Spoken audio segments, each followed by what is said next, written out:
Hey, welcome, folks, to this edition of the 700 Club. What is going to be a day of amendments. The Senate will be loaded with amendments, open to amendment. Everybody can bring amendments. It's going to be a zoo. If it isn't already, it's going to be worse. Everybody, Democrat, Republican, can bring amendments to the floor, and it'll be a delaying tactic, and it'll be wild. Anyhow, yesterday they at least passed the resolution to keep talking. And that's about all they did. They had several votes that voted down overwhelmingly a bill that was on the floor. They don't like that. The one that's going to come up apparently is to, well, replace Obamacare, but they don't say what to replace it with. And they're not sure who's going along with it, but the senator from Alaska is against the thing, and the senator from Maine is against it, and it's doubtful they'll have enough votes to get anything through. But nevertheless, yesterday was a major step forward, and we'll see what happens. But I tell you, after 7 years of voting constantly to repeal, year after year, overwhelmingly, the Republicans said, we're going to repeal Obamacare. Then they've got a president who will sign it into law, and they say, oh, now we're getting serious. I'm not sure we want to do it. Wendy? Well, the Senate barely passed a measure just to open debate on a new health care bill, and Vice President Pence had to pass the tie-breaking vote. Abigail Robertson brings us the story from Washington. Senate Majority Leader Mitch McConnell narrowly won the tense battle over formally bringing health care up for debate on the Senate floor so that a new health care bill can finally be discussed and amended. But the war over actually passing a measure to repeal and replace Obamacare rages on. This is just the beginning. We're not out here to spike the football. This is a long way. GOP lawmakers have campaigned for years on repealing and replacing Obamacare, and many worry about the consequences in the 2018 elections if they miss this opportunity. Senators Susan Collins and Lisa Murkowski voted against letting debate begin on a health care bill. And that made Senator John McCain's dramatic return to vote in favor of it after being diagnosed with an aggressive form of brain cancer, critical to getting the motion approved. But McCain was quick to say this doesn't mean he will vote for the GOP health care bill as it stands now. I will not vote for this bill as it is today.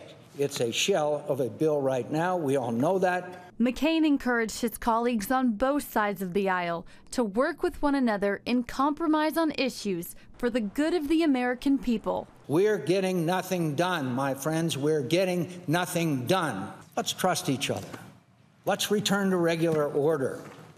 We've been spinning our wheels on too many important issues because we keep trying to find a way to win without help from across the aisle. McConnell agrees with McCain that the parties need to come together.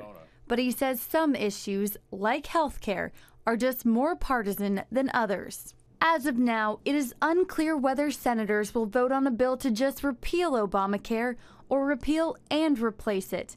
But they're dedicating this week to having an open amendment process that lets senators offer their ideas to change the bill. Leadership hopes that process leads to a health care bill that has enough GOP support to pass. We're going to sort this out in a thoroughly open amendment process in a situation where 51 votes can change the bill. The president says he's proud of the efforts of Senate leadership and acknowledges health care is very complicated, though he's optimistic they'll get it done. I believe now we will, over the next week or two, come up with a plan that's going to be really, really wonderful for the American people. President Trump says he has his pen in hand, ready to sign an Obamacare repeal and replace bill, or just plain repeal, whenever it hits his desk. Reporting from Capitol Hill, Abigail Robertson, CBN News. Remember, the big thing they're talking about, if they repeal, there'll be a 2-year delay while they get their act together. So they're all just, it's amazing, something that everybody has said we hate, and now they've got the chance to do something about it, and they're so timid about it. It's just, you know, courage. What was that book that Kennedy wrote, Profiles in Courage? Don't you wish they'd do it? So. Well, at least they're going to talk. That's more than we had yesterday, right? Yeah. Well, they'll talk. There'll be plenty of talk. But now everybody can make amendments. So the Democrats will offer 50 amendments, 70 amendments, 100 amendments, and they'll all have to debate every one of them, take a vote on every one of them. You talk about delaying tactics, it's going to be a zoo. Trust me. President Trump has another major concern on his plate, the future of his Attorney General. You know, I really believe that the president, I'm one of his fans, but I declare, you don't beat up one of your aides publicly. You go privately, get him into the Oval Office, shut the door, and say, look, Jeff, I'm really disappointed because, and then you talk to him. But you don't keep doing this thing out in public. You just don't. And it's humiliating. And here was a strong supporter and a man who was honored in Congress. I think that recusal has hurt the president terribly. Without the recusal, there might not have been an independent counsel. A lot of things have happened, and I'm sure the president is really miffed at what went on. But nevertheless, it happened, and you do it in private, sir. Efrain Graham has that. Pat, President Trump hasn't taken a clear stand on whether or not Sessions will remain as his Attorney General. At a recent news conference and on Twitter, the president expressed disappointment in his decision to appoint Sessions. The president has criticized him, calling him very weak for recusing himself from the federal investigation on Russia. He also says Sessions could be tougher on leaks coming from intelligence agencies and on crimes committed by Hillary Clinton. In the Rose Garden Tuesday, the president was vague about Sessions' future. Very disappointed with the Attorney General, but we will see what happens. Time will tell. Time will tell. Sessions has reportedly said he has no plans of stepping down. U.S. officials say North Korea will have a nuclear-capable intercontinental ballistic missile by next year. The Washington Post is reporting the Pentagon's Defense Intelligence Agency says, quote, reliable nuclear-capable EICBM program could be developed by 2018. South Korean officials have made similar predictions. The communist regime has threatened a nuclear strike on, quote, the heart of the U.S. if it tries to remove Kim Jong-un as leader. Pat? I've said before, I say it again, our NSA is unparalleled in the world in cyber activity. And we have the ability to just totally frustrate everything they're doing over there from a cyber standpoint. We can make their machines run in the wrong direction. We could blow up an ICBM on the launch pad. We could blow it up as it begins its ascent. That's when it's the most vulnerable for it. Before it gets altitude and gets speed, it's just taking off slowly off the launch pad. And we've got to develop technology, and I think we've got it. If we don't have it, we should have it. They can shoot one of those things down, but we cannot allow them to continue this nuclear game they're playing. We've got to do something about it, but obviously the war in Korea is distasteful, and they could decimate Seoul, which is right across the border from North Korea. It would be a terrible thing. But they cannot hold us hostage to this terrible rhetoric. Efrain. Pat, scientists are attempting to build DNA from scratch. Researchers at New York University are working to create custom-made DNA that will be inserted into living cells. This changes how the cells work and could provide treatments for diseases. The research could open the door to allowing scientists to someday create entirely new organisms. Also on the horizon is redesigning human DNA, not to create genetically altered people, but to put synthetic DNA into cells for better health. But some people consider remaking human DNA disconcerting, and the scientists plan to get guidance from ethics experts as well as the public before they go forward with trying it. Could football be bad for the brain? A new study from the Journal of the American Medical Association looked at the brains of more than 200 diseased former football players, including more than 100 who played in the NFL. Mark Martin has this story. Mike Adamle spent half a dozen years in the NFL as a running back in the 1970s. He recently retired from sportscasting and is living with what he says doctors believe may be chronic traumatic encephalopathy, or CTE. The only thing that I remember was that he said you have symptoms that are concurrent with CTE. CTE is a progressive degenerative brain disease associated with repeated head trauma. Currently, it can only be confirmed after death. Adamle says life is up and down. He fights against the depression, frustration, and forgetfulness with exercise, diet, and cognitive stimulation. He also relies on the support of friends and family. We've got sort of a fraternity of players who just, call each other up whenever we need it and, for lack of a better phrase, talk each other off the ledge, and because you do really get paranoid and depressed. In a new study published in the Journal of the American Medical Association, Dr. Ann McKee of the VA Boston Healthcare System and the Boston University CTE Center studied the donated brains of deceased former football players who played in high school, college, and the pros.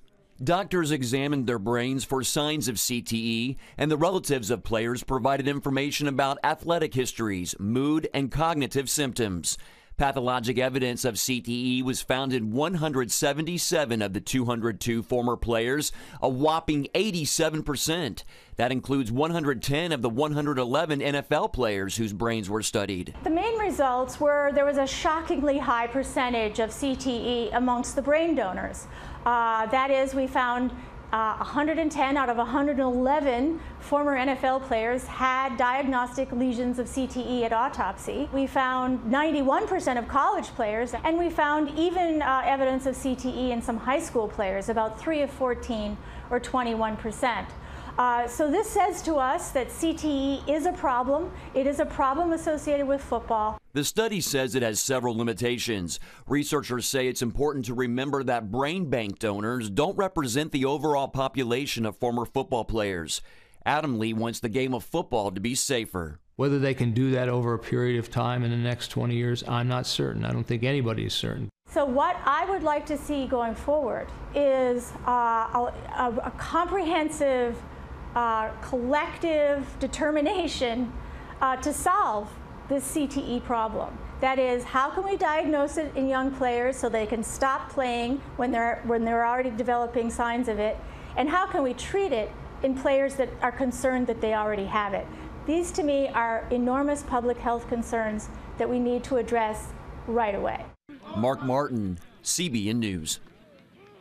The study doesn't necessarily mean all football players will get this brain disease, but playing the game could raise the risk of getting it. And if you did play and may have some of the symptoms, you should certainly see a doctor. Pat? My father bragged about the fact that he played 4 years of college football without a substitute in the days. And if you looked at the helmet they wore, there were strips of leather patched together. There weren't these big things that they wear now.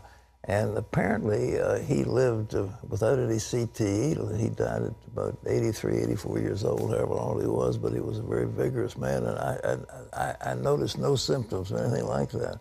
So whatever they were doing in those days, it didn't hurt them. But today, it's really bad, and I think, you lead with your head. You don't protect your head when you're playing football. I played football in high school, and you just bang away as fast as you can. You throw yourself at somebody. You try to make a tackle, whatever. If they come through with their knees and they catch you in the chin, well, that's too bad.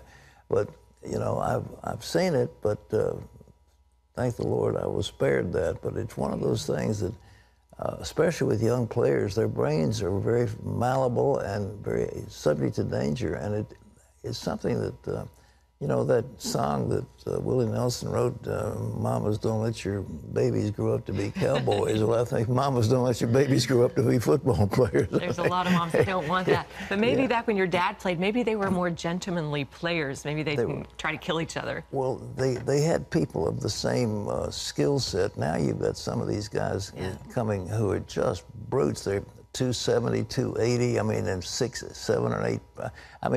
We had guys from the neighborhood that you grew up with, and they weren't as big and strong. The ones today are so strong. And you're making so much money. You feel like you've got to perform, and you've got to maybe, Well, I've said, you know, that NFL, not for long. I mean, the life expectancy is 6 years. That's all they can have in the NFL. It's so brutal. It's like a train wreck, these monsters. I mean, when a guy is running full speed with all the speed he's got, and he weighs 280 pounds, and it's all muscle, and he comes and hits the other guy. I mean, that is quite a collision. And if he hits their head, oh, well. No thanks. So, okay, so let's get, what do we play? Even the soccer, the kids are hitting the ball with their heads, you know, and that's getting the CTE. All right.